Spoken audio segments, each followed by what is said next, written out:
Sir आपसे एक सवाल पूछना था। हाँ सुरेन पूछो। सर इन तीनों ईंट का नाम क्या है और कंस्ट्रक्शन वर्क में इन तीनों ईंट का यूज कहाँ कहाँ होता है? देखो सुरेन दोस्तों, आप भी ध्यान से सुनिएगा। सबसे पहले मैं इन तीनों ईंट का आपको नाम बता देता हूं।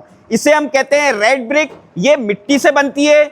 इसे हम कहते हैं फ्लाई ऐश ब्रिक, ये फ्लाई ऐश से बनता है। और इसे हम कहते हैं डबल एसी ब्लॉक, इसमें फ्लाई ऐश का भी यूज होता है और एक एरेशन प्रोसेस यूज की जाती है जिसके वजह से ये लाइट वेट बनता है। अगर आप रेसिडेंशियल घर बना रहे हैं तो मैं आपको हाईली रिकमेंड करूंगा कि उसमें डबल एसी ब्लॉक यूज नहीं करें। क्यों? क्योंकि जो डबल एसी ब्लॉक होता है दोस्तों, वो कमर्शियल स्ट्रक्चर में यूज किया जाता है। कमर्शियल स्ट्रक्चर में उस स्ट्रक्चर के खुद का लोड बहुत ज्यादा होता है और उस स्ट्रक्चर पे और लोड ना बढ़ाया जाए, वहां पे हम डबल एसी ब्लॉक का यूज करते हैं क्योंकि ये लाइट वेट होता है। अब बात आती है रेसिडेंशियल घर की। रेसिडेंशियल घर में अगर आप लोड बियरिंग स्ट्रक्चर बना रहे हैं, मतलब ब्रिक के ऊपर स्लैब को रेस्ट करेंगे, जो कि एक पुरानी सभ्यता मोहनजोदाड़ो से चला आ रहा है, तो वहां पे आप रेड ब्रिक यूज कर सकते हैं। पर जो रेड ब्रिक होती है ना, वो बिल्कुल भी इको फ्रेंडली नहीं होती है। और मेक श्योर करिए अगर आप रेड ब्रिक ले रहे हैं तो वो वेल बर्न, मतलब अच्छे से सिकी होनी चाहिए। पर फ्रेम स्ट्रक्चर में हम फ्लाई ऐश ब्रिक को यूज कर सकते हैं क्योंकि फ्रेम स्ट्रक्चर में ब्रिक वर्क पे लोड नहीं आता है।